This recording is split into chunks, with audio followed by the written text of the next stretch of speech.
A sad postoji druga stvar, s obzirom da tvrdite da su Srbi narod najstariji i da su se raseljavali sa ovih područja i odnosili znanje u druge zemlje.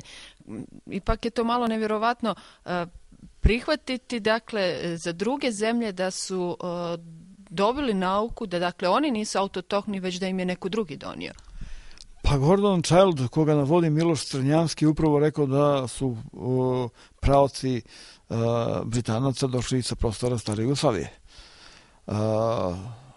William Albright, koji je jedan od najvećih arheologa, je rekao da je jezik već naučni dokaz nego arheološki nalaz. Prema tome, a sad je stvarno problem kompilacije svih tih znanja, ali ne bi jedan Mihajlo Monosov tek tako blatio svoje ime da kaže nešto što se kosi sa njegovim znanjem, jer manje više na drugoj strani imamo recimo jedno Karla Segana, pa imamo Volisa Badža, pa imamo Sarvepalija Radakrišnana i ogroman broj drugih naučnika koji recimo govore o tome da je nekada negde u nekom dobu oko 3000. godine stare ere izvršen upad neke po znacima navoda, neke civilizacije u Egipat, pa u Sumer, pa da su ti neki posle došli u Grčku i tako dalje, tako dalje. Međutim, dokazi su vrlo sugestivni. Recimo, Livio Stikini govori o tome da su sve civilizacije bile povezane među sobom. Livio Stikini kaže da su oni znali raspored na jedan stepen geografske širine kako postavljati omfalose, odnosno proročka mesta. Kako to mogu da rade neki koji ništa ne znaju? Jer mi se, nažalost, učimo ne samo o Srbima da su došli u 7. veku. Međutim, mi se učimo i o tome da su sve stare civilizacije bile nepismene, pa neki, da kažem, neki koji ništa tako reći nisu znali. Međutim, kako raditi piramide ako se znaje broj pi, pa udaljenost zemlje od sunca, pa kako je moguće da su povezane stare civilizacije bile preko trugla, to je malo neizvodljivo i neargumentovano, mislim, kada mi to tvrdimo sada. A na kraju krajeva Anatolij Fomenko, jedan od najvećih matematičara današnjice, je doslovno rekao da su najverovatnije Konstantin VII Porfirogenit i car Iraklij jedna ista osoba. Odnosno da dolaze do nekih tako čudnih poklapanja i da ta praznina od 300 nešto godina, odnosno car Iraklij iz 641. godine, da je možda nepostojeća ličnost. Evo, pitaću vas još za vaše, dakle, 2 knjige iz ovoga četveroknjižja, a u pitanji su simboli 4S ili nama poznati kao 4 ocila. Rekli ste da se pojavljujete evo na ovoj tribini koja je održana večeras u Kulturnom centru Istočno Novo Sarajevo, da se definitivno pojavljuju u drugim kulturama. Šta konkretno znače? Pa to znači da su upravo oni koji su kretali odavde odnosili taj 4S, jer 4S je bio simbol kako je pravljena zemlja. Znači, mi smo zadržali preko 4S osnovno božansko znanje o tome kako je pravljena zemlja. Kod Roberta Gravesa čitamo da su postojali neki kiklopi prstanoki, znači moj prsten odgovori o tome. Postojali su džinovi koji su nabirali zemlju, postojali su titani koji su to nosili na leđima. To je zaista bilo zato što postojala su te 10 titana koje su bilo na spoljnom obodu i tako dalje.